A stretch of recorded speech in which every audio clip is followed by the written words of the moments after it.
Guys, we're coming into you live while most are celebrating Halloween Saturday. Well, we're a bunch of old codgers who want to talk about boxing. And I'm going to be joined with a very dear friend of mine, the incomparable G Funky Boxing.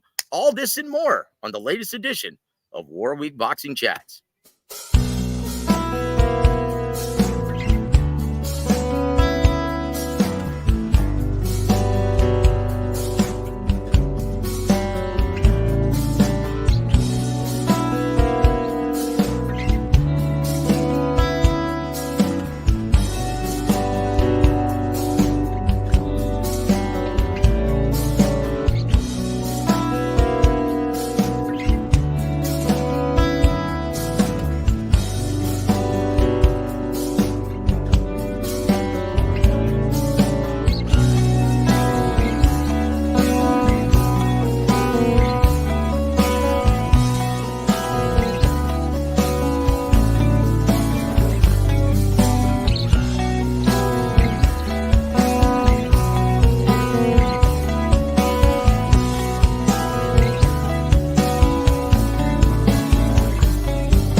WA.W presents Big Time Boxing USA on War Week Radio.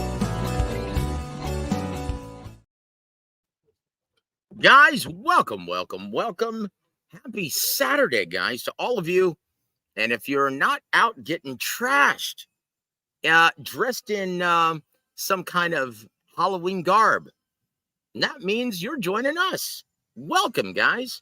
And I tell you what, I'm one of those old codgers that I'm sitting on my patio watching everyone outside dressed in all kinds of weird costumes and just drinking and watching me talk way too loud.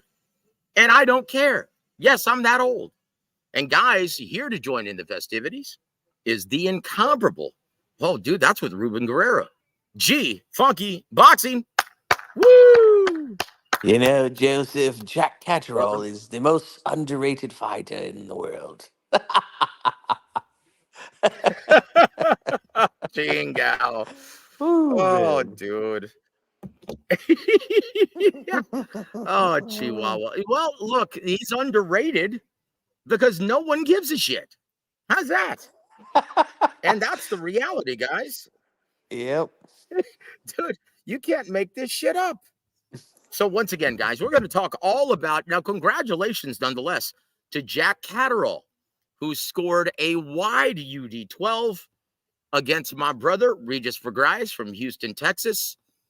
And, well, let's just, I hope Oshaki Foster, who was in camp the entire time with Regis, I hope it didn't spill over into his ill fortune next Saturday.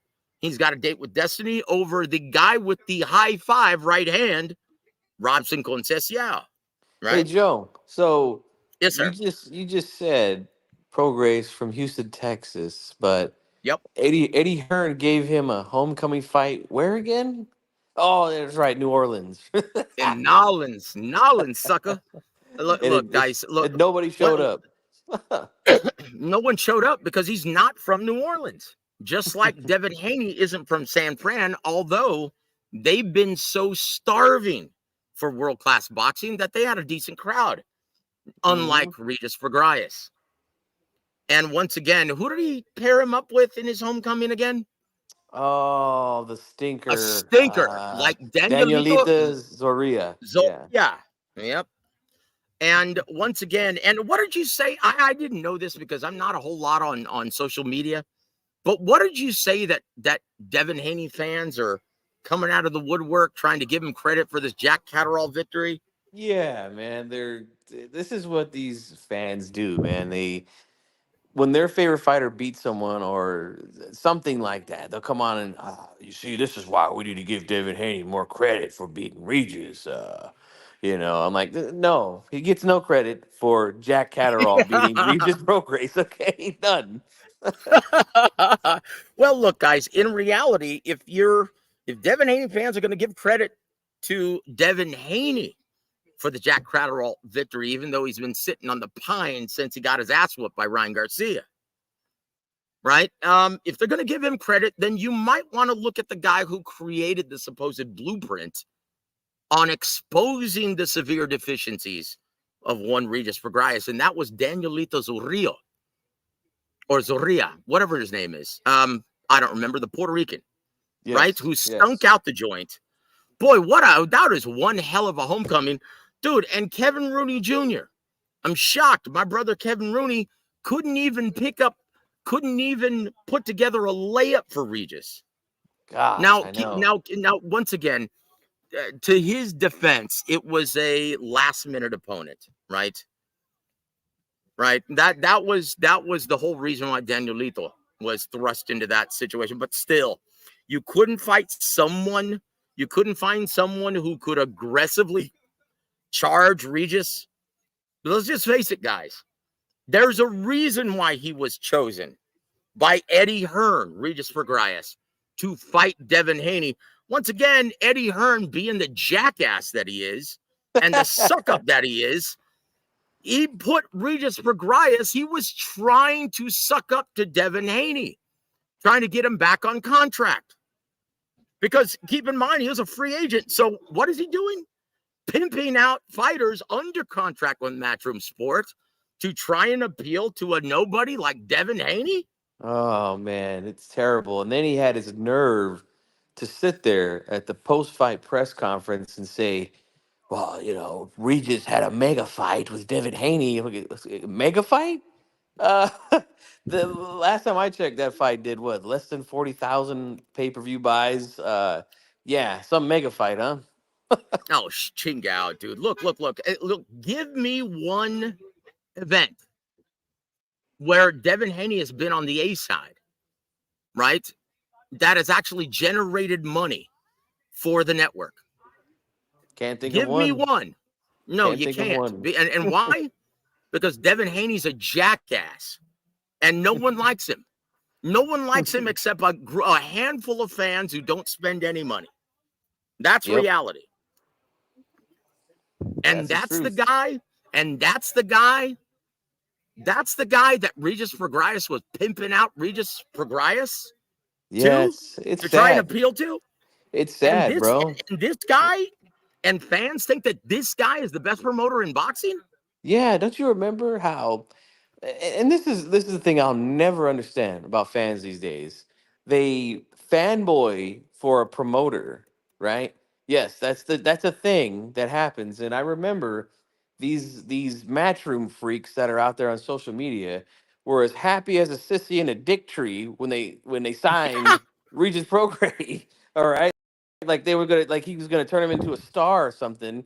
Yeah, it didn't turn out so well. He arguably lost all three of his fights under Matchroom because he was matched poorly, just like Oscar De La Hoya said. He's 100% correct in that.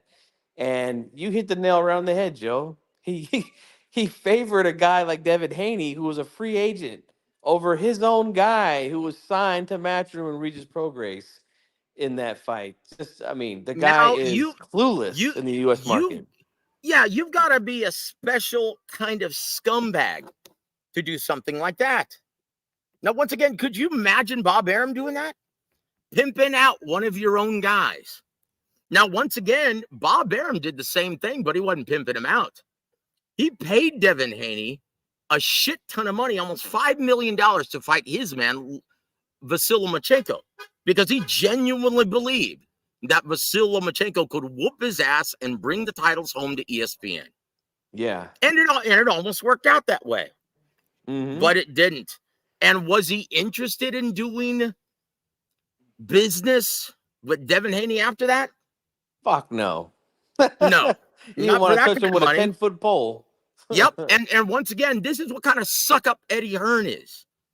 Who was, even though he wasn't a promoter on the card, why was he at all the press events for Ryan Garcia versus Devin Haney? Mm-hmm. He was out there for what?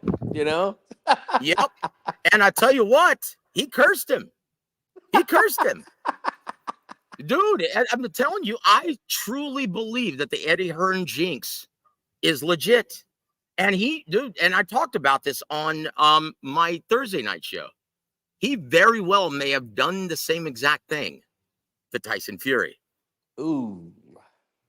Well, look, it touched my soul a little bit because Frank Warren and Spencer, they asked me to sit on their side of the table. And I'm always going to back the Brit, even though I love Usyk and I love, Alex Krasuk. We've done 5 fights together, but, I guess I'm Team Fury now. If I'm Sugar Hill Stewart and if I'm Tyson Fury, I'm like, no, thank you, brother. Get the fuck all the way over there. So here we go, guys. We're going to show you something. I'm going to play you something from this press conference. And, dude, the Oscar versus Eddie. The Oscar versus Eddie feud is alive and well, it seems. Because a member of the media brought this up. Now, let me know when you can see this, guys, okay? Because I'm going to play something that's really, really interesting. Can you see it yet? Yeah, it's on there. Okay, here it is, brother. I'm going to do this so you guys can see. Can you see it better now? Yeah. Okay, here it goes, guys. He's tweeted recently, "I'm sorry, Regis. Matchroom have ruined your career. With the worst matchmaking in the business." Who said And then he that? follows up with, "Clap back will be epic." All right. Any response to that, Eddie? Oscar, yeah, I mean, Absolutely the only pathetic. thing I can say about Oscar De La Hoya is he's got so much pain inside his heart. My thoughts and feelings are with him every single day. And I hope that one day he can find some happiness in his life. When we signed Regis Prograis, he headlined in New Orleans, defended his world title, made an absolute fortune, won. Devin Haney after that. Then he had a mega fight with Devin Haney, made an absolute fortune. And then, purely down to Regis Prograis, and I think he deserves so much respect for this, Yeah, he chose to roll the dice in the UK against Jack Catterall. And Oscar De La Hoya is the biggest bellend I've ever met in my life. If he don't respect fighters for trying to be great, because that's what he says he was always trying to do, then the guy is the saltiest man on the earth. And he has so much pain inside his heart. I hope one day, as I said, Oscar De La Hoya can finally find peace and happiness in his life.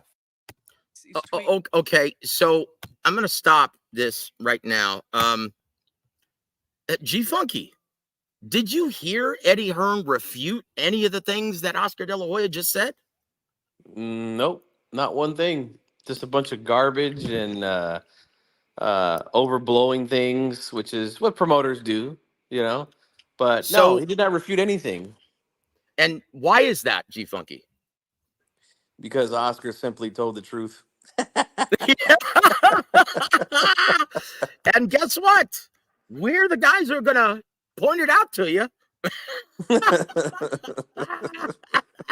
Happy Halloween, guys. I tell you what, before we go any further, guys, because we're just getting started and this is fun. I'd like to say hello to our dear friends in the chat. My brother Jesus, welcome to the show, sir. And he says, Regis took a dive for UK payday. Well, look, now, once again, he's choosing to be great, G Funky. How dare you? He's choosing to be great. Did Regis really have a choice in this? No, he didn't, man. And to try to say that fighting and possibly beating a Jack Catterall is daring to be great, boy, the standard is really low these days. Well, look, and once again, this is what happened with Subriel Matias. Where's Subriel Matias? Isn't he fighting soon? That's the crazy thing, right? Like, I seen that his next fight is going to be on some obscure pay-per-view stream, and yeah, I don't even know when the fight's happening. Could be happening right now for all I know. Yeah. So look, guys, in the final fight of his contract, and to those of you who don't understand the business or aren't knowledgeable of this part of it, what happens in the final fight of your contract, like i.e. Terrence Crawford, when you turn down a fight in the final fight of your contract? What happens? That's the end of your contract, guys. That's as good as a fight, right? Most people don't know this. Most fans definitely don't know this. So did he really have a choice? Nope. No, he didn't. So Jesus M also says, why is Hearn so in love with Jack Catterall? Damn, like he was in love with fake Nello. Look, the biggest glaring difference here is Canelo. There was every reason to be in love with Canelo. Once Right. again, a guy falls into your lap because you suck up and you sell him a bill of goods when you did nothing to cultivate his level of attraction. And he's the biggest ticket seller in the American market. That's why he was in love with him. Regis Prograis, he was hoping that he was the real boogeyman like Subriel Matias of 140. And Yeah, when it Raging didn't, Prograis. Regis Prograis. So when it turned out, it wasn't. Yeah, he pimped him out, man, to try and appeal to other fighters, to try and increase their level of attraction while he was still worth something. You're right. And think about it. Regis, and like Joseph just said, and this is something that I had to argue with fans on Twitter last year when after Prograis beat Jose Cepeda to become the WBC 140 champion, everyone called him the boogeyman. Everyone was running from this guy. He's the best fighter at 140 pounds. Um, yeah, his value just plummeted. Whatever little value that he did have at the time, because he was never a big attraction, and that's unfortunate because I think Regis is a very good fighter, you know, but for whatever reason it is, he doesn't attract a Well, lot of I'll fans. tell you. I'll tell you why. Because no promoter that he was with ever staged any fights in his hometown, which is not New Orleans. Yeah, It's Houston, Texas. bad Now, management really once messed him up. again, and I was thinking about this, G Funky, and I'm like, look, if I'm a promoter and it's my last fight on his contract, and Subriel Matias is in the same situation, why not put together a brilliant style matchup in the same division in Houston, Texas? Regis Prograis versus Subriel Matias. Winner stays with Matchroom. Loser goes home. Loser go home match. Yep. Dude, that is a great fight. And once again, that's a brutal fight of the year candidate. One that's Agreed. gonna do a lot more. So the winner, it enhances his stock incredibly. And you've got something to work with. Yep. Now, does anyone give two shits even in the UK about Jack Catterall? Fortunately for him, those fans are very good, but he's still not a big name there. He'll never be a big name on this side of the pond. And again, beating Regis coming off of two terrible performances against Danielito and Devin Haney, this does absolutely nothing for Catterall at this point. So it really was a pointless matchup for Catterall. It was a fuck you and have a nice day, Regis Prograis fight, I Yep, guess, for Eddie that's Hearn. it. Yep. But you're right. Matias versus Prograis in Houston, it's a good fight. That's a hell of a style matchup, man. I'd pay to see that thing. Hell yes. Hell yes. And best of all, yes, it would have been free for all subscribers on DAZN. Now I'm gonna once again, we're not finished with Eddie. We're not finished with Eddie. Let me know where you can see this, guys. Okay. I don't know if you need to I bust out see your it. magnifying glass. You see this? So I this can is see it. Eddie Hearn. This is what he said about Jack Catterall. He said this quote, excuse me. He said, quote, this guy is probably the most underrated fighter in the world. In 11 months, he's beaten Jorge Linares, Josh Taylor, and now Regis Prograis, all in 11 months. This man needs a world title shot next. We have Liam Perro versus Richardson Hitchens on December 7th. The winner of that fight, we want to put that offer straight to them to fight Jack Catterall next. He should be number one with the WBO. I would love to bring Teofimo Lopez to Manchester and give him a good ass kicking. End quote. Okay. Let's. Were you guys able to hear that? Yeah. Yeah. I heard it Okay. all. So Guys, what do all three of those fighters have in common that he just stated? Jorge Linares, Josh Taylor, and Regis PROGRAIS. All three fighters can't cut off the ring and close the distance and be the effective aggressor if their lives depended on it. Mm-hmm.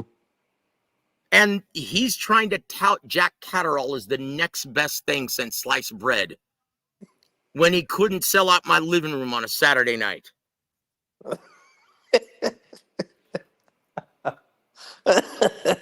Sorry, Joe. But You can't make this shit up, guys. You can't make this shit up. Dude, you can't make this shit up, guys. I think Eddie needs a blessing from Father Combine. So I'm serious. Hey, how you doing? No. Now notice, guys. Notice he's talking about Liam Perro.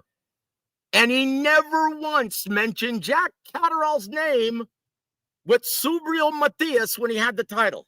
Why is that? Yeah. I mean, Because Subriel Matias would have run his ass out of the ring. yeah. Yep. And he knew it. And yeah, again, another Oscar's right on the money. This matchmaking over there is just not good, man. At least at the 140 division for Matchroom. Been terrible. It's been terrible. And once again, I'm so disappointed with Kevin Rooney Jr. But once again, I understand the reality just from speaking with him on a personal level. Everything flows through Eddie Hearn.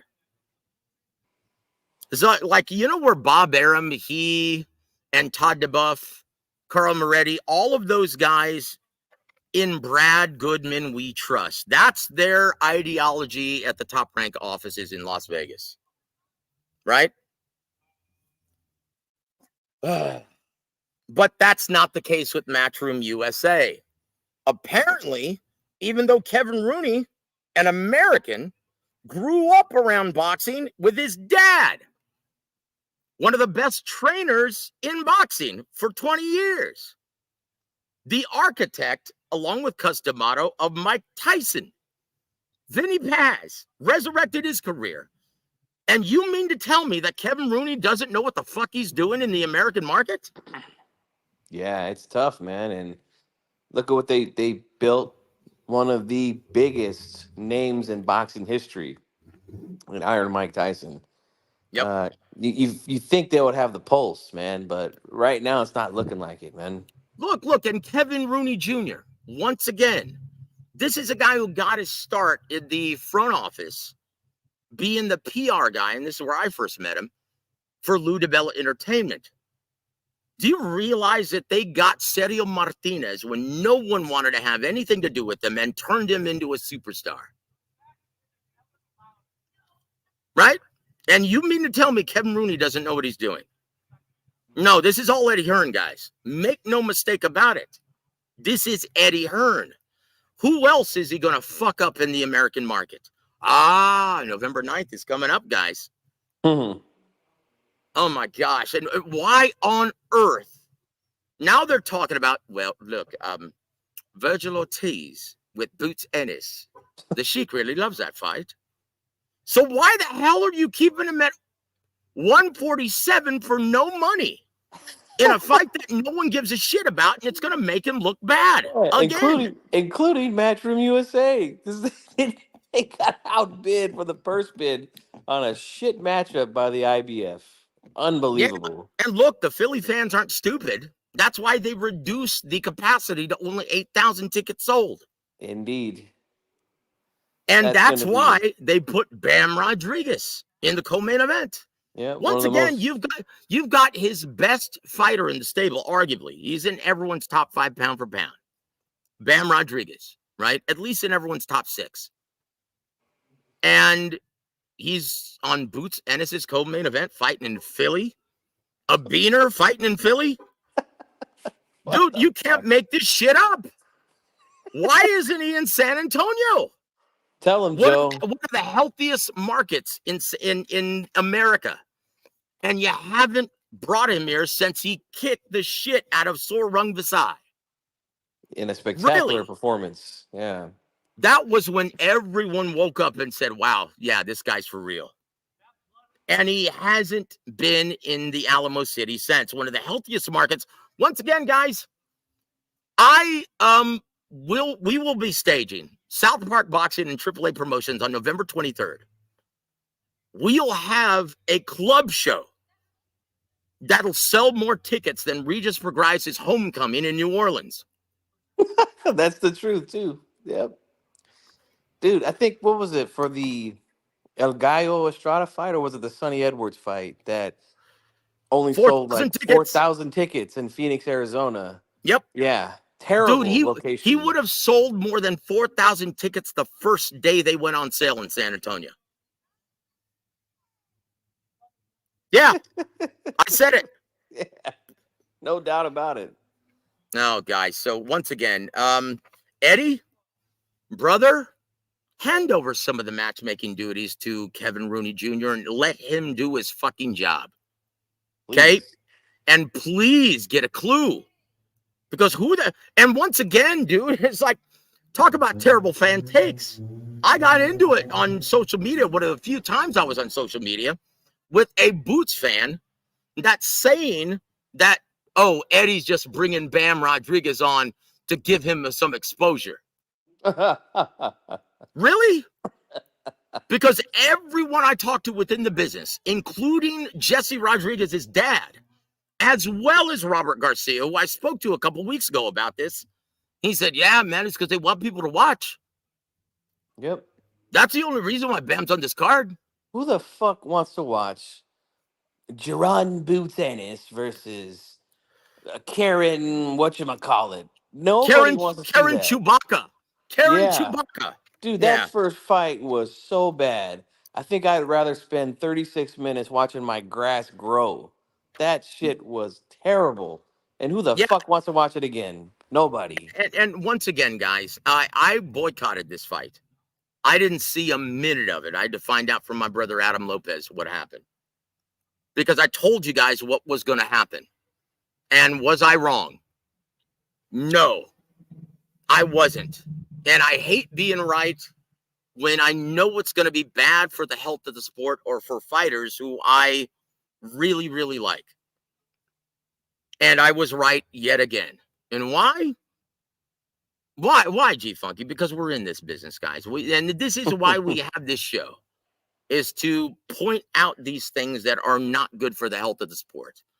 Eddie Hearn, since trying to acquire talent in the American market, has been grossly overpaying fighters. Oh my gosh. Way beyond their market value. And how's that worked out for Devin Haney? How did it work out for Danny Jacobs? How did it work out for Demetrius Andrade? Mikey Garcia. How did it work out for Mikey? How did it work out for the sport of boxing? Not good, man. Not good. Not good. So once again, guys, everything that Oscar is pointing out is really pretty obvious to most within this business. And I'm just thankful that I'm not the only one who's pointing it out.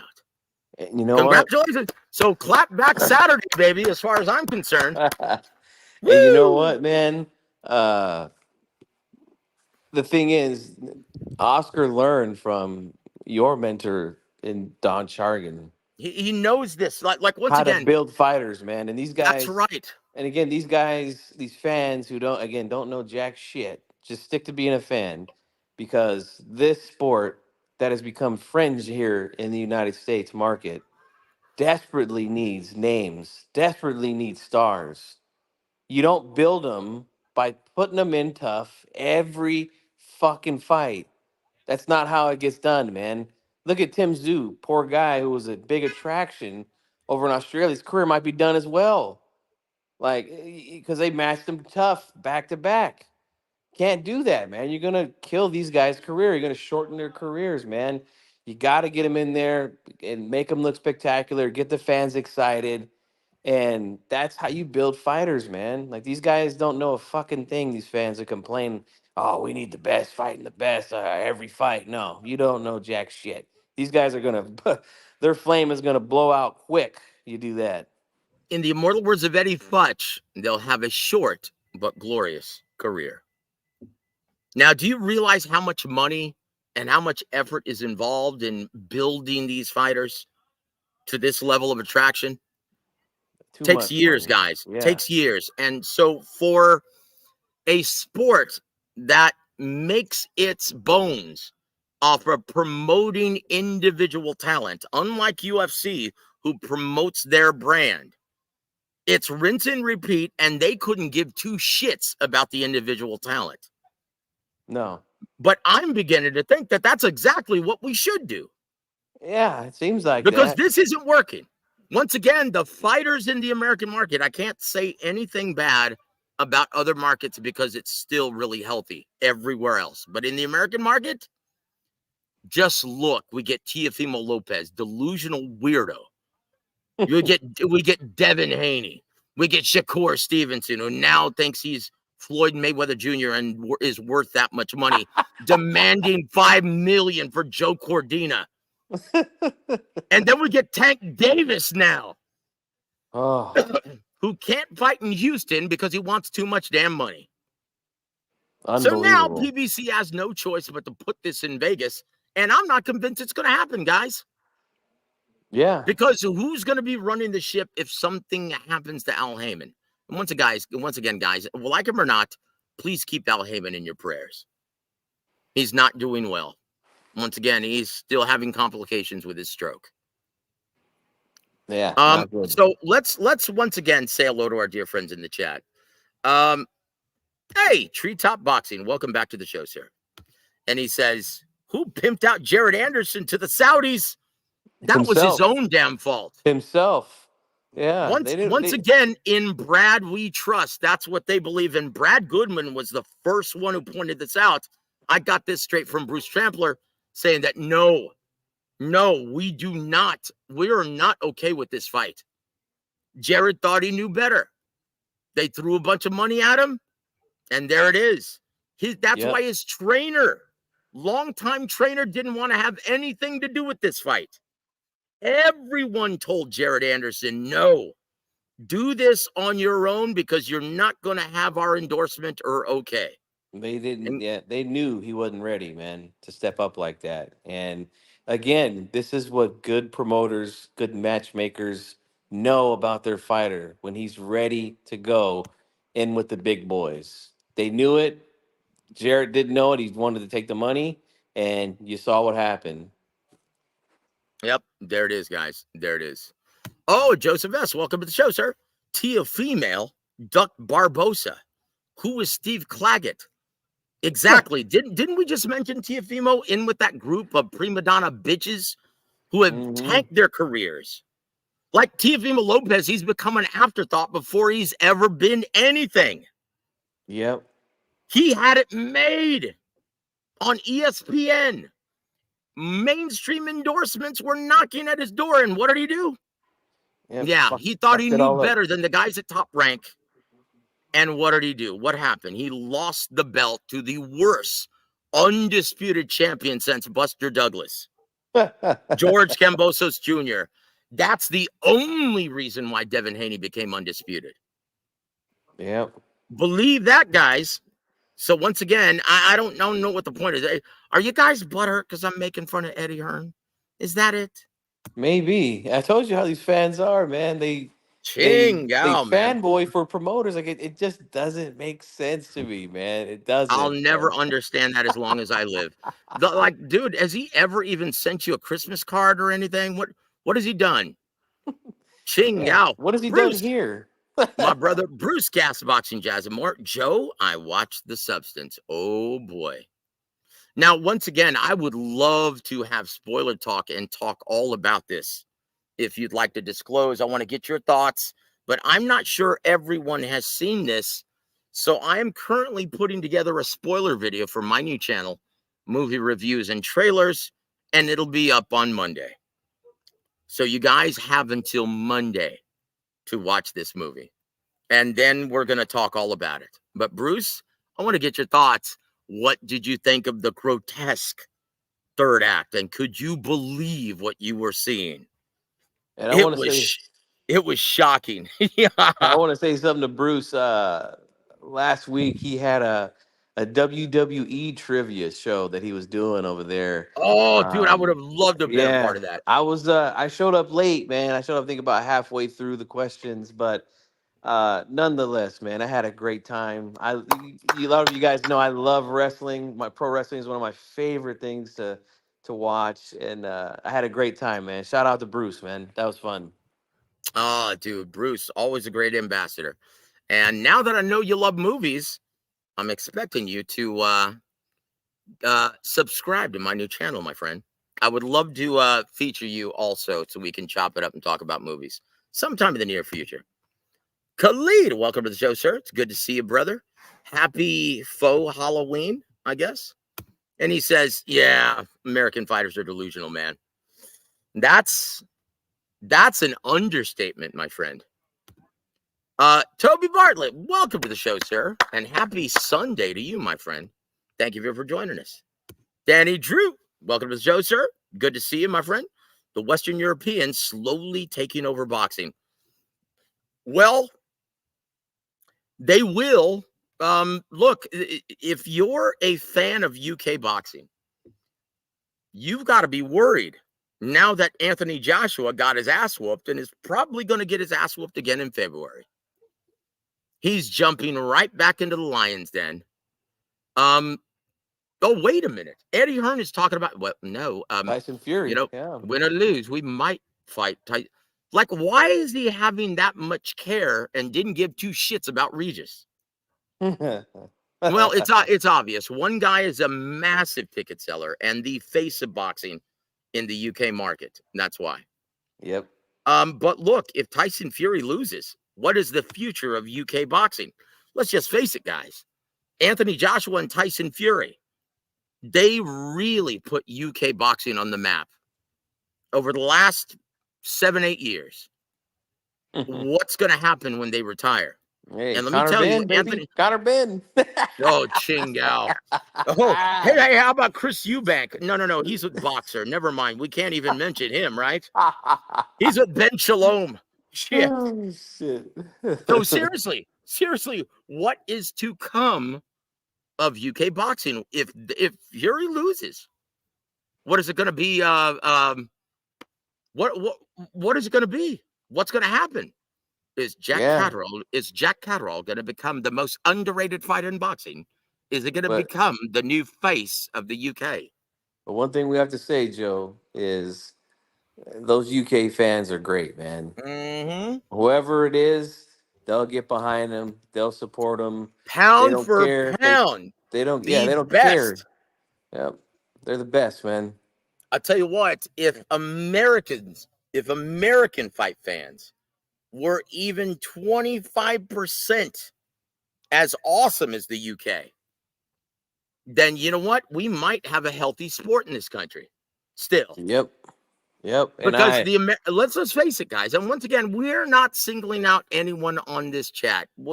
Like, my hat's off to you guys. You guys are by far the ones who visit us religiously every single week, and I love you guys. Our extended family are by far the smartest fans in America. By far. I will put them up against anyone. And trust me, guys, we've got some terrible fan takes coming up. Yeah, I said it. Toby Bartlett said, didn't Jared Anderson say he wanted to earn as much money as he can and retire at 27 years old? Yeah. Why? So he can throw it all away like Adrian Broner? Yeah, look. How old is he again? I don't even know how old he is right now. He's still a very young man. But the way he's going, and if he's going to take these kind of fights, he might not make it to 27. Trust me, guys. That's a fight right there. Not only damaged him physically, but mentally, man. Yeah, guys. Honestly, let me ask you something, G Funky. Who has a better chance of becoming a major attraction again? Jared Anderson or Tim Tszyu? I'd say Tim Tszyu. I agree. Mm-hmm. Jared Anderson with that kind of ass whooping. Now, once again, the Tim Tszyu ass whooping was pretty bad too. but at least people still like him. Jared Anderson, he was never a big attraction, not even in Toledo. No. And with his crying with Roy Jones, yeah, not a good look, guys. Yeah, I'm sorry, guys. So, yeah, doesn't look too good for Toby Bartlett. I hope the money was worth it, son. Once again, what's the moral of this story? Listen to the very intelligent and experienced people that you hire. You pay these guys out of your purse to guide and navigate and nurture your career. Listen to the matchmakers, man. Ching Yao in Brad Goodman we trust. Yep. By far the best matchmaker in boxing at this time.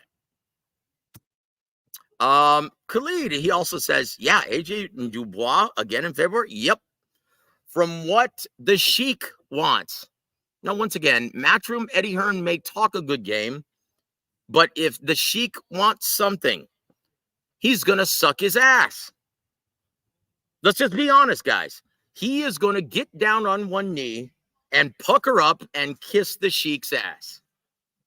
So if that's what the Sheik wants, and from what I'm hearing, it's going to be another 5-on-5 Matchroom versus Frank Warren, Queensberry versus Matchroom. And yeah, it's going to be in the main event of the evening, Anthony Joshua versus Daniel Dubois in February. Isn't that nice? Dangerous for Eddie Hearn, but hey, we'll see. Yeah, we'll see. You already know the outcome of this shit. Look, like honestly, Tim Zhu, the first thing I thought of when I saw how he reacted to shots, I'm like, oh no, he looks like Anthony Joshua.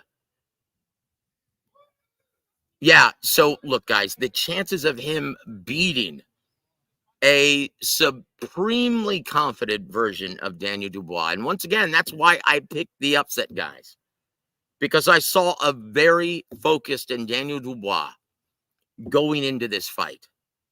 And Anthony Joshua, look, as much as great as he's been for the sport of boxing in the UK, he's never been a mental giant. Never. Especially after that ass whooping from Andy Ruiz Jr. or Andy Ruiz. I don't think he's ever been the same since, has he? Doesn't seem like it, no. Neither has Andy, though. So, well, once again, you can throw Andy fat ass in that group of American delusional fighters, and yes, he's American, guys. Gosh, dude, that was terrible. What happened to his career, man, and just pricing himself out of every good matchup. Yeah, terrible management. Yep, and now his ex-wife has his money. Yeah, she's right up there with Jinky Mosley. Took him to the cleaners. I think she took his title too. And Linda Hogan. Oh shit, Linda Hogan. Ooh, no, that's ugly, dude. Dude, when Linda Hogan starts screwing one of her son's friends. Oh man. Dude, that's some Jada Pinkett shit, man, right there, dude. Ooh, Chingao. They were in an entanglement. Linda and Nick's, her son's friend, right? Chingao, dude. Oh. Yeah, and Khalid, hey, you know what, brother? The Yankees versus the Dodgers. This is a heavyweight fight, and I can't wait to see how it plays out. Woo! I tell you what, man, it's a Subway series. You got the Brooklyn Bums versus the Bronx Bombers. And there it is. I love it. I love it. This is what this is what baseball should be. None of this wild card shit winning the pennant stuff. Oh, gosh, that made me sick. Like, honestly, this is the last. I don't think I can remember the last time when two of the best teams in baseball actually won the pennant and represented their respective leagues in the World Series, in the Fall Classic. Can you? It might be Arizona versus New York, 2001, I believe. A little bit further back than that. with Randy Johnson. I think you're right. Yeah, Randy Johnson, Kurt But Schilling. once Yeah. again, that was before they expanded the wild card. Oh, right. Okay, yeah. Like, I can't stand this shit. The fact that the Mets made it to the ALC or the NLCS was sacrilegious, brother. Come on. Like, they did, dude, they didn't even come close to winning their division. Yeah, they got hot at the right time. Yeah. No, Chingao. And Danny Drew says Jack Catterall is just durable for the moment. Regis needs to retire. He had his moment. Well, I wish he had his moment. Regis never received a quality homecoming for all of his fans in Houston. Right. And once again, this is, and Danny, you know, man, you've been in this business for a very long time. And the fact that he was mishandled by everyone who wanted to do business with Regis is just one of the biggest sins of recent memory in this business. Yeah, it And was it's bad. a damn shame, because I remember when he turned pro, and he fought for nothing just so he could turn pro and get on this card in Houston. And it was one of Lou Savarise's cards. Big Lou. Yeah, Big Lou. And Lou Savarese, here's a true story, guys, and I think I told you this, guys, before. But Big Lou, I remember, and you know me, dude, I don't have a filter, right? It's a blessing and a curse, right? Serves me well at times, but most of the time, dude, I stick my foot in my mouth way too frequently. Hey, when's the baby due? What baby? Oh, shit. Yeah, I do that all the time, guys. So in this case, I'm here with former WBO champ, Lou Savarese, right? Great guy. Very, very smart. And his voice, it's like a thief in the night. You don't see it coming because he talks like he's kind of punchy, right? But the shit that comes out of his mouth, you understand very quickly within a minute that this guy's really sharp. And so we go up to his apartment, right, before this show, and I'm doing an interview with him. This is when I'm writing for Fight News back in the day. And I see his wife there. And stupid me, without even thinking, dude, don't take this the wrong way, but your wife looks like a very lovely version of Ted Nugent. Oh. Yeah, I said it. Oh. Yeah. And he starts laughing and he goes, well, you know what? You've got a good eye, because that's her dad, Ted Nugent. Oh, wow. Yeah. So I lucked out. That was one of the times I dodged the bullet. But dude, yeah, what a coincidence, right? And You had a little he cat goes, scratch fever, huh? yeah. So yeah, it's funny. His mom, once again, they were never married, and they didn't find out that Ted Nugent was until much later, because he didn't raise her. But they have a great relationship now. And yeah, apparently his mom was a groupie or something.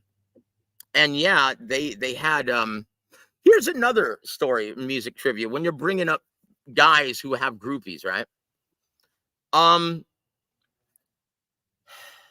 Do you know the story of Liv Tyler and Steven Tyler, right? I do, but you can tell the audience. Oh, okay. It's funny. So Steven Tyler was with a female artist, right? And very talented. And apparently she was at the time playing the scene, right? If you know what I mean. And she got pregnant. And because she was with Steven Tyler at the time, she said the baby was his. But when Steve Tyler dumped her, her ex, she got back together with her ex, a guy by the name of Todd Rundgren. And Todd Rundgren raised Liv Tyler. And when you look at Liv Tyler and Todd Rundgren together, there's no question who the real father was. Todd Rundgren looks just like Liv Tyler. Guys, look it up. In fact, on his video of Hello, It's Me, you see him holding Liv Tyler, and they look exactly alike. So yeah, fun fact, guys. Bit of rock trivia for you guys. So anyway, Toby says, yeah, Tim Zhu is huge in Australia already. He's been doing great pay-per-view numbers there for a long time now. Once again, guys, the importance of matchmaking and promoters. Why on earth was he fighting in America then? against a freaking Eastern European Muslim that no one knows. Yep. In front of 1,000 people. Oh. Chingao, man. But Chingao. hey, best fight the best, Joe. Oh, shit. Yeah, apparently, man, they don't realize how, once again, this is a different sport than UFC, guys. It takes a lot of money and a lot of time to cultivate these attractions. How many legitimate big-time attractions are there in the world of boxing? Not just the American market. How many in the world? Boy, I could name 3, maybe 4. That's it. Yep. And so why would you do this to a legitimate boxing franchise in Australia like Tim Zhu? Yep. Oh my gosh, man. Oh my gosh. So anyway, guys, let's see. How long we've been on the air now for 50 minutes, brother. How do you like that? Dude, it's just flown by, haven't it? Yeah. Danny Drew says, Joe, do you know how the Mets got their colors? No, I don't. Please post the answer in the comments, brother. I'm really curious. I have no idea. Mets, Chingao. That's like the redheaded stepchild of New York. Shit. Oh. Yeah. Chingao, dude. I think there's still a bunch of New York fans that actually like the Dodgers better. Toby Bartlett, why'd they call it the World Series? Why not the American Series? Because baseball is an American pastime, almost exclusively, until it was so popular that everyone.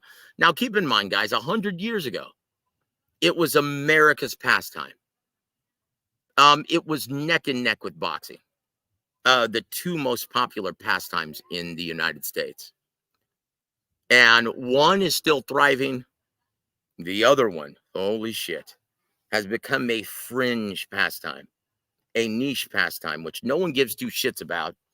And you're going to see it on November 15th. G Funky, would you like to advertise something at this time? Oh, not yet. Not yet. No, you don't want to talk about it? November 15th? No, not yet. All right. Very, very good. Very good.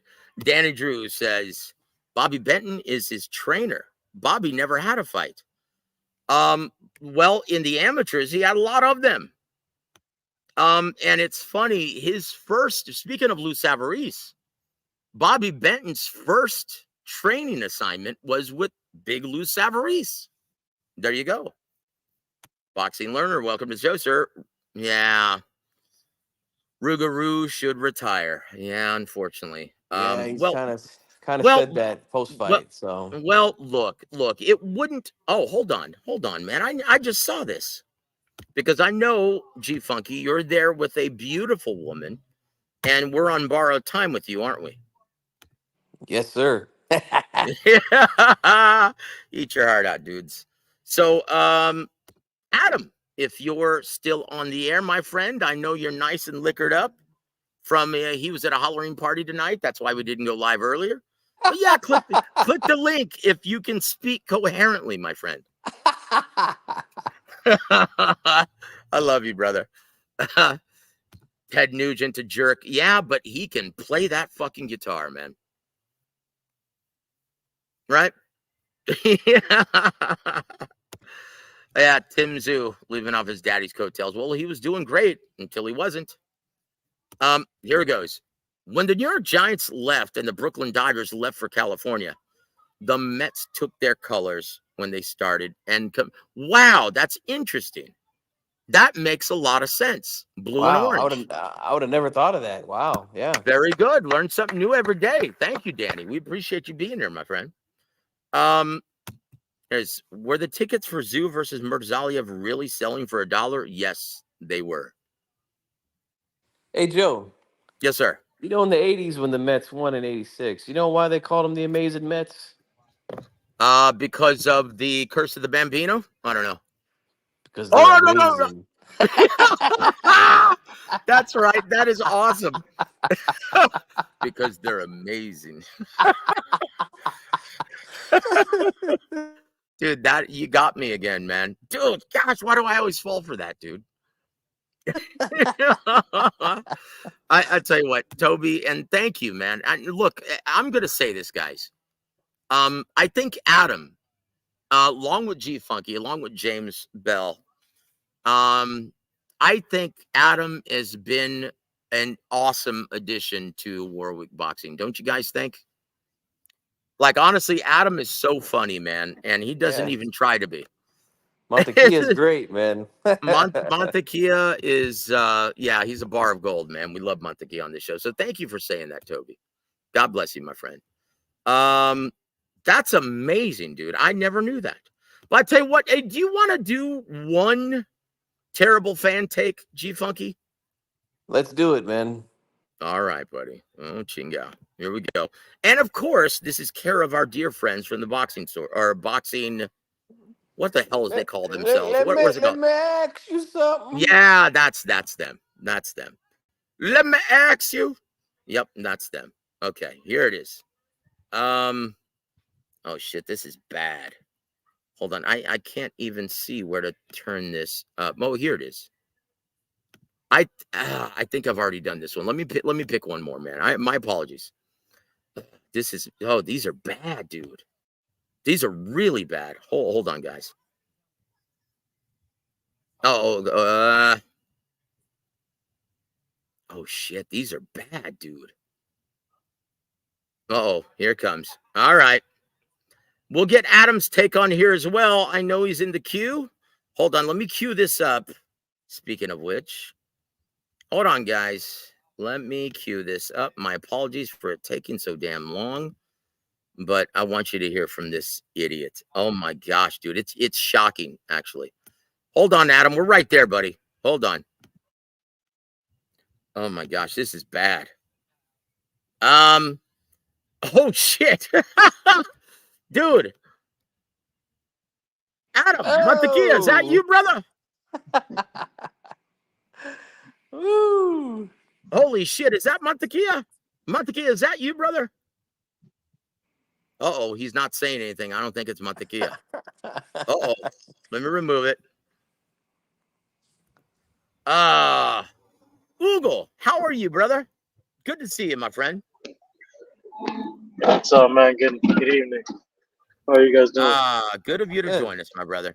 Look, you have to take off your mask and show me your face before I let you on, brother. If that is Adam, then you got to show me it's Adam. Take off your mask, brother, and I'll let you on the stage, right in the studio. No, he doesn't want to take off his mask. All right, brother. Sayonara. Hey, happy Halloween, man. Be safe. So there it is. Once again, guys. I hope that wasn't Adam and he was just drunk. Hugo, what did you think of Oscar De La Hoya's criticisms of Eddie Hearn? And the curse continues. To be honest, my personal opinion about Oscar, he was a great fighter. I remember him growing up. He was always an interesting talent, but I think he's at a stage where he's just trying to keep his name relevant. It's the same old thing. He's not necessarily wrong about what is currently going on with Eddie. There is something going on there, but I think Eddie at the end of the day, he's just trying to make his money. So it doesn't necessarily matter if he has a winning record against anybody. I think it's a businessman. When I first tuned into your show, that they came a lot of and here and there, I still watch the shows whenever I can. And the thing that people always forget about the boxing, that is, it is a business. It's a product, and it's entertainment. So yeah, I don't think much of it. That's just like my basic take on it. He's crazy and he's a goofy guy.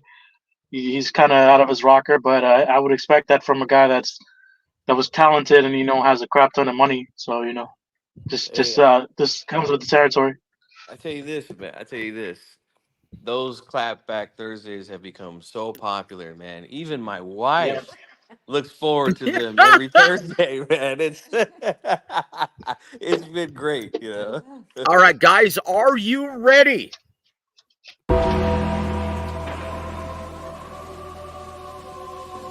Terrible fan takes on Twitter/X.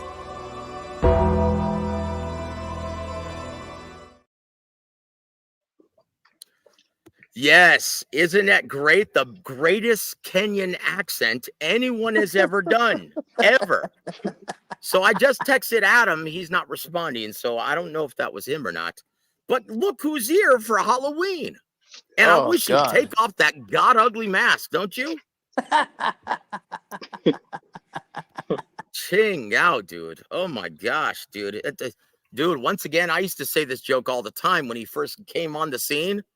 It's like, dude, his first job was at the bakery. They used to dip his face in the batter to make the animal cookies. Holy shit. Anyway, this is what he had to say.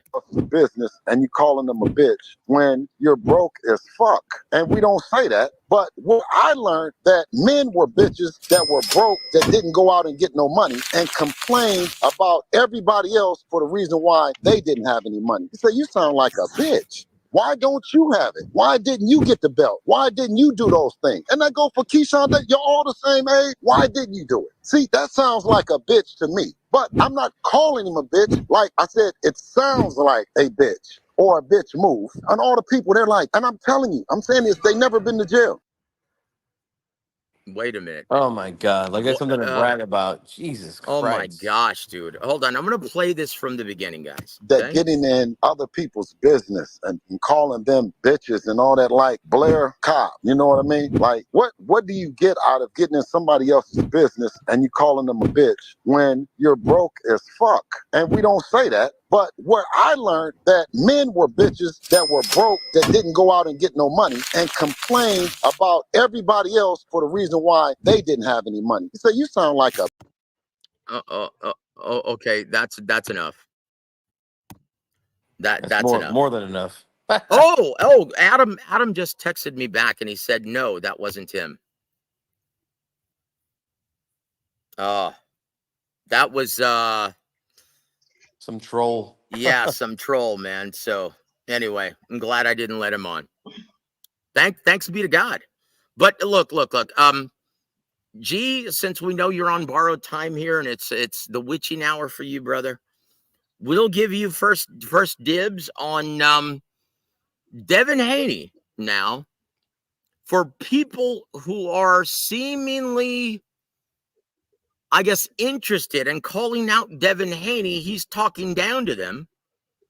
And the guys who actually have money or have something to fight for aren't interested in fighting his son. So what the hell is he doing to his son's career at this time? Does his rant make any sense whatsoever at this time?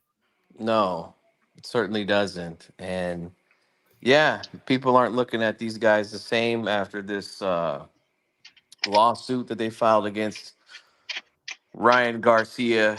Um, there is history there between Blair Cobbs and Devin Haney. They've both posted sparring footage of each other. And again, I'm not one of these guys that makes a big deal out of sparring. I've been in and out of gyms for 20 years. I've seen a lot of sparring, and it doesn't mean much to me. But fans seem to get excited over it, and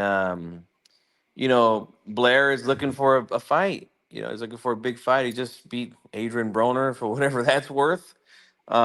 And Devin is looking to bounce back off of a tough night in the office against Ryan Garcia. Um, I don't think that they take that fight though. Bill Haney is a guy who's literally begging Ryan Garcia for a rematch, trying to make demands. Ryan Garcia just laughs it off as he should. Like, who the fuck are you to make demands? Um, you can go kick rocks. But he continues to call him out on Twitter, which is it looks sad, man. It really does look sad right now what the Haneys are doing. And to Bill's credit, he negotiated his son into some big paydays. um, over the last couple of years, but looks like the well is getting ready to run dry on these guys because it's known now that they can't sell tickets even with a big attraction like Ryan Garcia. So they might have to start coming hand in hand to some people if they want to have a meaningful fight in the future. Wait a minute. Now, Ugo, let me pose this question to you, and G-Funk, if you could just stay on for this, brother, because this is Ugo, did I just hear this right? Bill Haney is calling Blair Cobbs a bitch when his son took a shirtless photo at a Diddy's party and posted it to social media. Is that what I have right? Do I have that right? Yeah, that is correct. Yeah, that's what happened. Holy shit! And now he's bragging about wearing his pants low in jail. Holy shit! You can't make this stuff up. And guys, at this time, hold on, we're gonna try this again. I'm hoping that this is Adam Montequilla Lopez. Adam, is that you, brother? Oh shit, man! Take off your mask, brother. Show us who is the culprit. Yeah. Happy Halloween, my brother, and thank you for listening to the show, my friend. God bless you. Dude, I was duped again. Holy shit. See, Adam, he just texted me and said, send me the link. Well, it could have been worse. At least this dude didn't whip out his papaya and put it on the air, right, in the studio. No, it would be somebody else's. That's the weird part about it. They'll Well, download a picture of someone else's and put it on the screen. The way those weirdos are, it was probably P. Diddy's or Devin Haney's. Shit.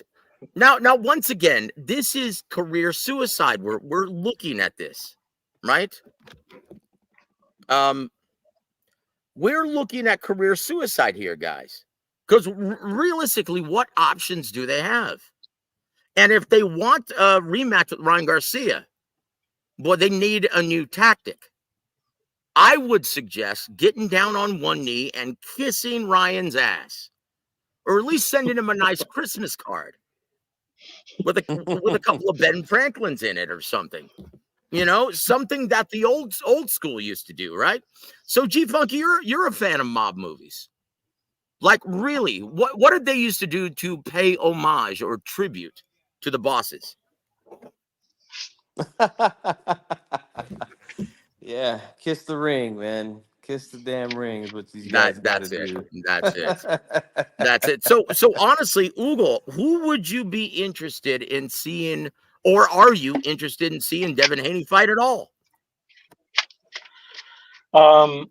Yeah, it's the latter for me. I think at this point, well, look, Bill's doing his job, but there's only so that act is gonna last for so long. I think he's stunted his son's career. I think his potential's been extremely, extremely. It's actually regressed. I think in some respects. So I mean, there's obviously fights he can make or try to make, as you mentioned, even with Ryan. That would probably be the smart thing to do. Just kiss his ass, and Ryan just feed his ego, and he would get that fight. But I mean, the guy is he's so invested in bringing up these narratives all the time. It's the same shit with Bill every time. Every time the guy just keeps on reversing the narrative, making a new narrative, and he just keeps on that. He just has no. It's all about the money for him. And this is how they decide to make their money. And it's a shame because they can be better. I mean, a lot of these guys that are doing this sort of shit, from suffering from the Mayweather effect, they could be so much better. They're all physically talented. They all bring different skill sets to the table when you look at them objectively as fighters. But I don't see anything. Look, because even the best case scenario for me, Devin Haney, even if he were to move up weight and let's say he fixed a lot of his problems and he's able to brush up on his technique just to generate more power, I think even going up in weight 140, 147, those guys are just too big. They have nothing to fear from Haney. So I just don't know where the guy goes with his career. He's just gonna follow, but he's gonna follow this. It seems he's gonna ride the train until the fucking thing ends. He's gonna ride the however that expression goes, till the wheels fall off, basically. So that's just what it is, man. I don't expect much from him. You know, Haney, both Bill and his son annoy me, but for sure Bill does annoy me more. But at this point, I can't even react to it no more. I just laugh at this shit like, oh man, look at this fucking clown, man. It's funny, You know? man, and you're right. Yeah. 147. I can't picture Devin Haney at 147 with any of those guys. No. Wait a minute. Wait a minute. You don't think that Freddie Roach is going to make a difference? I couldn't even say that with a straight face, guys. I'm sorry. As much as I love Freddie Roach, he is not a miracle worker, guys. No, and he's not going to be one of these this guys stage that of his career. right, and he's never been one of those guys that just fixes everything about a fighter. You know, he's been very good at kind of enhancing the positives of a fighter, you know, but not completely turning them around. Like I don't see Devin Haney is never going to be the type of fighter like a Freddie Roach fighter that's going to throw volume with speed and power. He's not willing to stick his chin out there and get hit. And we No. all know why that is. Oh, wait a minute. Wait a minute. And also, he's going to run into a problem when Bill Haney wants to be chief second during the fight. Oh, yep. And take all the credit if he wins. Guys, at this time, it is my pleasure to introduce once again the real, not parquet, the real Montequilla, Adam Lopez. Welcome to the show, sir. Gee, Funky, I totally agree with you. Devin is just that guy is going to get destroyed once he goes into he gets into real fights because that's all he has left. This guy doesn't have anything left, and he's gonna get fucked up, dude. His chin's already destroyed. Gee, Funky, you're 100% correct. Dude, he's going to get fucked up just like Adam Lopez is right now. Woo! I love it. Adam, welcome to the show, sir. And happy pre-Halloween festivities, because there's a big one going on my street, and I can see them hanging out and all drinking. And guys, I am spending my time with you good people tonight. We almost lost you to Austin, correct? Oh, yeah. The girl that I'm seeing right now, she usually partakes in her brother, who is the, I guess, head librarian at the main library in Austin, Texas. And so for a fundraiser, they always every year have a Halloween haunted house and a festival. And so she always plays, according to her, a tarot card reader named Zorba something or a Madame Zorba, whatever. And I was like, no, thank you. No, thank you, guys. Well, once again, I don't like Austin as it is. And you don't have to wait till Halloween to see a bunch of weirdos dressed up in public. Shit. So no, thank you. So yes, I am spending Halloween evening with you fine people. Thank you very much. Guys, with that said, let's continue to say hello to our dear friends in the chat. Yeah, let's see. Hey, it's my brother in Christ. Hold on. Tony. Let me pull this up. What up, Tony? My brother in Christ, Alberto. Welcome to the show, sir. How are you? And also my brother, 93 Octane. Good to see you. And you know what? There's no way in Hades Bill Haney takes a fight with Oscar Duarte, although I would love that style matchup. Dude, honestly, can you imagine all the holding? Devin Haney would do more holding in the ring that night than at a P. Diddy party. I don't know about that. I think he beats Oscar. You sure about that? I don't know. I kind of feel like Oscar. Well, look. With Kenny Bayless, I agree. With Thomas Taylor, not a chance. Oscar Duarte runs his ass out of the ring and knocks him out in the mid to late rounds. We will never see Thomas Taylor ref Devin Haney fight. That's a really good point. That's really good observation, because Thomas Taylor does not let the holding go, but Kenny Bayless, he does.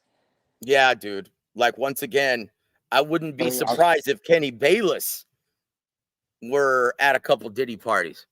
Yeah, They're I gonna have to said it. dust him off. They're gonna have to dust off old Katie Bayless and bring No, him he was back the for the next referee day to during fight. the freakouts or freak-offs or whatever the hell it's called. He was And referee. what I say, you must obey. Yep.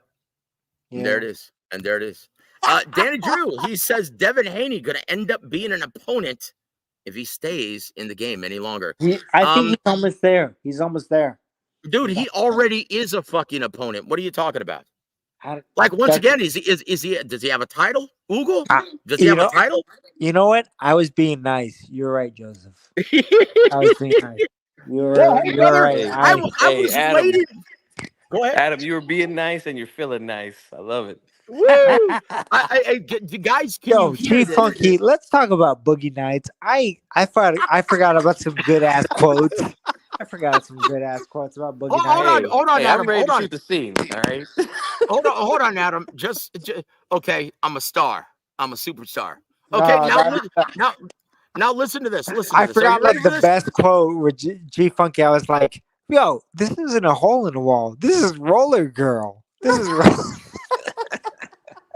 Dude, you have to admit, Mark Wahlberg knocked it out of the park. He was as dumb as dirt, and he was perfect for that role. movie. But That like it's a okay, classic. so we're Burt going to Reynolds. see your Well, movie reviews right Adam. here. Adam, hold on. I got Great something. I got something just for you. Okay, A Cano Modelo in the event. Now, once again, I haven't been drinking all night. I was just waiting in case you actually made it to the show. And here we go. Can you hear this? Yes. And there it is. Oh And boy. here's to you, Adam Lopez, real man of genius. Woo! And here's to all of you guys being safe on an evening where everyone is out and acting the fool. So Yes, sir. to my extended family, G Funky, Ugo, Adam, here's to you guys, real men of genius. Love you all. And I'm drinking some great wine here. I'm feeling good too, man. This is great. Oh, I love it, man. And you know what? All at the expense of Bill Haney, Devin Haney, and Eddie Hearn. Hey, you know what? Can life get any better than this? I submit that it cannot. Oh, really? So here it is, guys. Are you ready for another?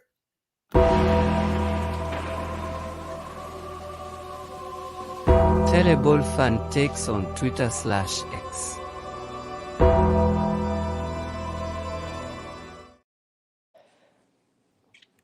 All right, guys. Let me know when you can see this. Hold on. Let me pull this up. My apologies. Here we go. Oh, Chingao. I don't even know. I think this is the boxing voice again. It always is, guys. These guys are ass clowns. So here it is, guys, for your enjoyment. Can you see it? Yeah, I can see it. Okay, here it comes. Behind him, and every fight he's had, people always like, "Oh, that was a fluke. That was a fluke." Now the Devin Haney thing, if it would have been no Osterman, I would say he deserved the PFP, but it's not. So he's got to fight and come off clean. And of course, Teofimo's that name. Is Teofimo on the PFP list? I don't know. It would definitely a win over Teo would put him in some kind of conversation of top five or something. Oh wow, top five? Top five, yeah. Pound for pound. Where's Teo on now? I mean, give me 4 people not named Teo. Go. 4 people not named Teo. All right, Terrence, Canelo, Tank, Usyk. That's a good list. And then that's it. That's 4. I mean, Inoue, but you don't fuck with him. I hear you. Inoue too. You said you would bump Inoue out of your number 5 spot and put Ryan Teo winner. If popularity was part of it, yeah. That's kind of racist, to be honest. He's got so much controversy behind him, and every fight he's had, people always like, "Oh, that was a fluke. That was a fluke." Now the Devin Haney thing, if it would have been no Osterman, I would say It's he still did. going. Yeah. That's Okay. real. That's kind of fucking racist, to be honest. Because I mean, like, obviously, dude, you can't deny. In a way, you can't deny him. So why is he off your top 5 pound for pound? Dude, that's why it's called Terrible fan takes on Twitter/X.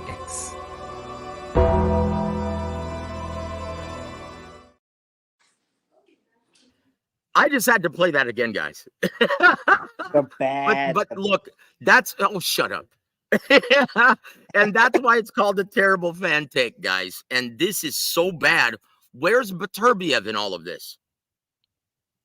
Yeah, dude, like that's insane. Like, okay, I think I'll acknowledge Tiafimo being in the top 10 pound for pound because of all the shit that he has done. He's beat Tiafimo. He's beat. I mean, he not beat Tiafimo.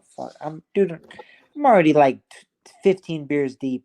But I mean, he's already beat Loma. He's already beat fucking Taylor. Josh Taylor. So I mean, like, this guy is reputable. He should be undisputed 2 times in 2 divisions. But I mean, other than that, like, he's having Inoue out of the top 10 after what Inoue has done in the division of 122, 18, and 15. That's insane. That's just racist based. Yeah. Crazy. You can't do that. Ugo, who's your top 5 pound for pound currently, brother? Man, at the moment, obviously, I'm still kind of fucking around with like the general positions, but I would confidently say like Inoue number 1, Usyk 2, Lomachenko 3, Beterbiev 4, and then 5. I don't know who to put there. I'm still thinking. Originally it was Crawford, but after what he said before about just the fans that we don't know shit about the sport, that kind of I respect the accolades. I guess on paper, if I was putting like a ranking where it was reflective of what went on in the sport, I would put him there. But for me personally, no, fuck him, man. I don't like that. He shouldn't. That whole shit that he said a while back. Like, man, you're not gonna tell us what we want to watch and what we want to see. We want to see you fight. At the end of the day, it's about boxing. First and foremost, I'm a boxing fan. I want to see the best fight the best, mano a mano, winner take all. Last man standing. That's just what it's about. Not this horse shit of, picking the A side, B side, C side, D side, all this fucking lame shit. It's just, yeah. Hugo, Generally, that's my top 5. Yeah, go ahead. Hugo, why would you have Loma in the top pound for pound? I think as of right now, I think from what he's done up until this point, I think it's deserving of it. I think he did pretty good despite him losing. I think when he got for in my opinion, he got robbed by Haney, so he clearly won that fight 7-5.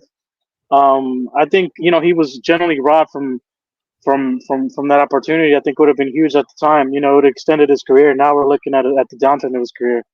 But despite him losing to Teofimo, Teofimo should have given him the rematch first of all.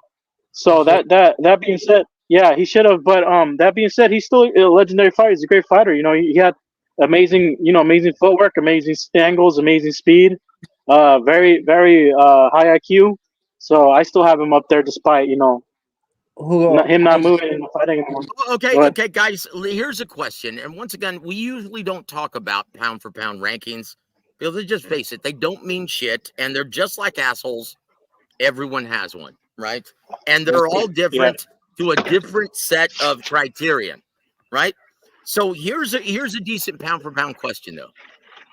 Since losing to Dmitry Bivol, and since picking on the low-hanging fruit of 168 in and around that division, and seemingly avoiding David Benavidez, does Canelo deserve to still be in anyone's top 5?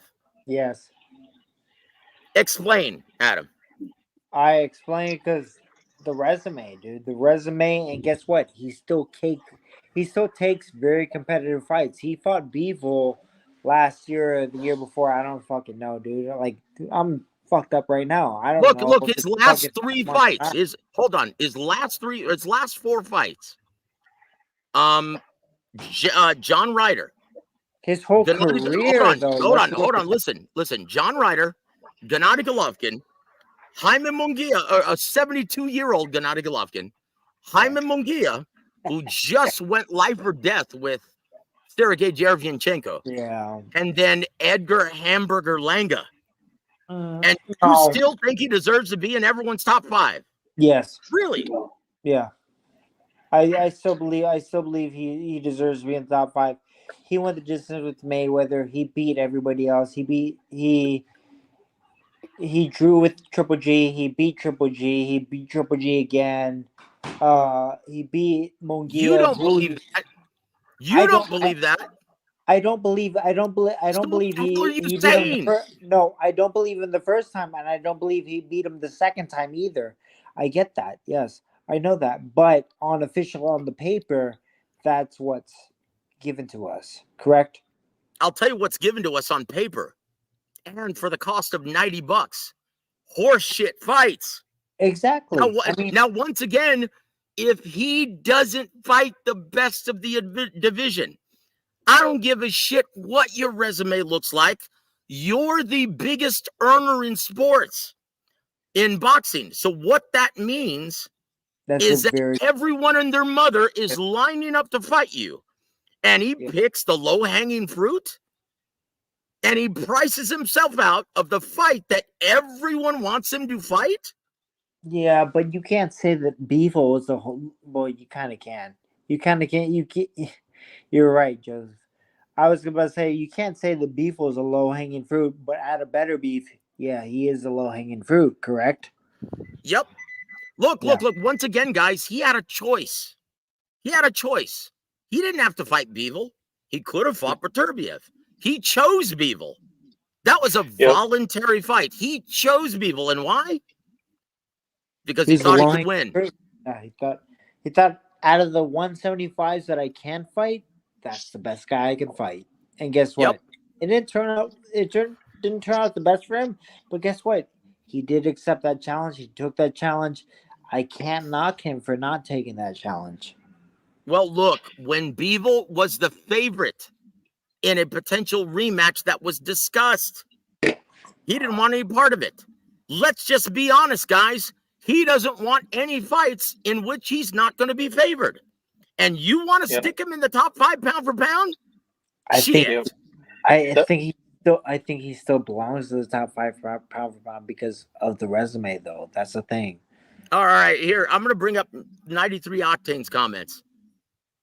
Canelo fans always hang their hat on his resume from yesteryear. Amen. Now, Save Net, welcome to the show, sir. Joseph sounds bitter as F. Look, dude, I don't care. I'm in this business. Okay, I don't have a fan favorite, unlike you. I don't hang on any fighter's scrotum. By the way, how does that feel? How does that feel being a Christmas ornament on Canelo's Johnson all year round? How does that feel, brother? Sav, to be honest, I don't like Canelo at all because what he did to Ulysses Solis.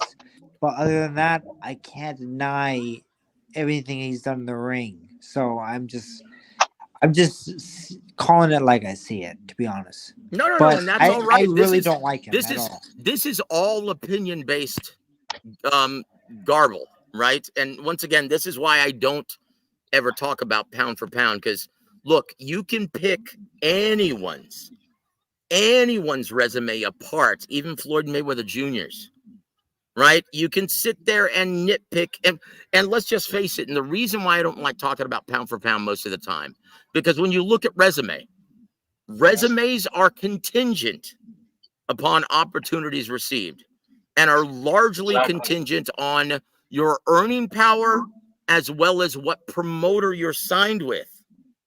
Okay? So once again, if you're a non-ticket seller like David Morrell Jr. and you're a badass in the ring, how many guys are going to be lining up to fight you, and how many skins as a result are you going to have on your resume? Not a lot. I mean, I think the Cuban background deters a lot of people, to be honest. Yep. What I don't get is to why people ignore that. Yeah, sorry. No, go ahead, Hugo. Go ahead. I was just gonna say but the one thing I don't understand about Canelo. Look, I don't like Canelo. I don't like his fans. They're atrocious. They're detrimental to the sport. But that's the part I don't understand. Look, Canelo has all the chips on the table. He has all the money. He has all time and time again. He talks about it all the time. He brings it up all the time that You know, he especially when he did the PBC dealings, like he was constantly just talking about that's his money. He gets 80-20, blah blah blah. So how the fuck how do people not recognize that? That's why he's gotten the fights that he has, and he still cherry picked them because again, you know, rehydration clauses, etc. When he fought Kovalev, this just is, like brings people up to weight divisions, etc. etc. We go on and on. Why do people ignore that? You just, you know, that's why at some point in time, I just don't, I just, you know, accept like, all right, man, you know, you see it that way. I don't, I will never have Canelo in the top five. I think for you to be in the top five, you also have to be in an upward trajectory, and he seems like he's going downhill from here. You know. I don't want to. Amen. I don't Amen. want. Very well said, Ugo. That's very well said. I don't want to sound mean to Canelo fans, but Jonestown fucking the Cold. They got everybody. Jonestown Cold got everybody to kill each other because they drank poison Kool-Aid. Correct? No. You're The talking same. about the Reverend Jim Jones in Devil's Yes. Tower, right? Yeah. That's Jonestown. Correct? Yep. Yeah. So I That's mean, right. Jim Jones, he got everybody to kill himself because they drank the Kool-Aid. Same thing with Canelo fans. They're drinking the Kool-Aid. Let them drink it, dude. Come on. I mean, Yeah. Here, listen. You guys can't. We can't make this shit up. This is once again. How does it feel to be a Christmas ornament all year round, hanging on the Johnson of fucking your favorite redheaded stepchild? You're crying about Canelo because nothing is going on in boxing. Canelo is truthfully 80% of boxing. Well, you know what? That's something that fans should be pissed off about, period. Why aren't you crying about it, SaveNet? He's the face of boxing in the American market, and he's not fighting shit. He's fighting Hamburger Langa. You guys should be pissed off about this. The crazy thing about it is Savnet, he's not really wrong. He's not wrong. Oh, about Canelo being the face of everyone knows that. Yeah, but I mean, so once again, he also says this. Joseph, look at 90%. Look at 90% of my content. What is this? What is this show titled? CATTERALL, UD12 PROGRAIS.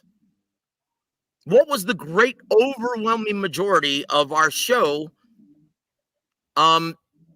Actually, what was it on? That fight, as well as his mishandling of his promoter, Regis Prograis. So shut the fuck up, dude. You sound like an idiot. Okay. So Boxing Lifer says, Joe, why didn't Tank take the $3 million to fight Roach? Because he's become the typical Mayweather-esque delusional piece of shit in the American market. That's why. That's American. Once again, you guys should be upset about this. Yeah. Jeez. Oh, hold on. One more. And I hate to, once again, guys, this is, I hate bagging on you, SaveNet, because it's redundant. God already beat me to it, but I'm going to continue. And it says, and you can't help but talk about Canelo Alvarez once again. That's the point. And the point is, my point is, you can't help but defend your lover in your dreams. Dude, you wish you could kiss that freckled ass of his, brother. Sav. Like, dude, honestly, you're can really you do maybe, dude, like we're all men here talking about this shit. Can you do me a favor before commenting anymore? Can you at least try to hide your fucking man crush? Please, dude, because this is downright gay. Right? There it is. I'm not backtracking. I already said Canelo's top 5. Don't say. I heard on the facts of accomplishments. I already said, dude, he's already been undisputed like what 2 times in 68 and 60 or almost 60. I mean, you beat the monster in Triple G once. I mean, I didn't think that he beat him the first time and the second time, but he did. So I'm gonna give it to him. Yeah. But I mean, you can't say that I'm not backtracking. I said Canelo's top 5. Don't say that I didn't say that. I did. Look, and once again, guys, if you go back to any of our shows, since it's 90% content Canelo, SaveNet, if you go back and listen to our shows when he was the marauder of the super middleweight division and cleaned out every major world title, you'll see that we gave him all of the credit. I don't hate any fighter. I don't give a shit. I only have one bias, unlike you, Mr. Man Crush. My only bias on this show is if it's good for the health of the sport, I am wholeheartedly for it. If it's bad for the health of the sport, I am wholeheartedly against it. And right now, Canelo being the face of boxing, and the fight that's become a mandate is against Benavidez. And him not doing it, guess what? That's ultimately bad for the health of the sport. Do you understand that, or do I have to slow it down a little bit for you? If Canelo actually fought Benavidez, what would you say? Oh my gosh, I would be going on and on about all of the fucking cojones that Canelo has, and that he deserves, win or lose, our credit for even taking this assignment. And this is ultimately great for the health of the sport. But guess what, Adam? You might as well be talking about the tooth fairy, because it's not going to fucking happen, dude. And that's why I'm going on about this. It's not going to happen. You know this. Ugo knows this. Savnet knows this. His biggest nut-hugging fan even knows this. You can't refute this, homie. So, Ugo, did I say anything that wasn't true? No. Unless you're speaking a different language, then, or you're speaking in codes, maybe. Dude, honestly, I'm not speaking Diddy enough for this guy. Because that's all he seems to understand. Yeah, that's a problem. Yeah, you have to break out the lotion and dude, maybe if I put a pride flag on my avatar, maybe he would actually start to listen. But that's not going to happen, dude. We're men on this. So if you can't handle a manly criticism of your favorite fighter, then you're on the wrong channel, Holmes. How's that? Yeah. I don't believe in men being trans. I don't believe in that. Oh my gosh. Oh my gosh, dude. Speaking of which, who is the woman, the tranny that competed in the Olympics but had to duck out because of all the criticism? And he refused to take the gender test? Yeah. That fucking Guess what? bitch. He just announced, the chick with the Adam's apple just announced that he's turning pro. Really? Is he going to fight men or women? He's going to fight in the female division. And guess what? Mauricio Suleiman is going to allow it. Yeah, because that's really sad. You know what? That should disqualify a sanctioning body. To be honest, that should really disqualify a sanctioning body.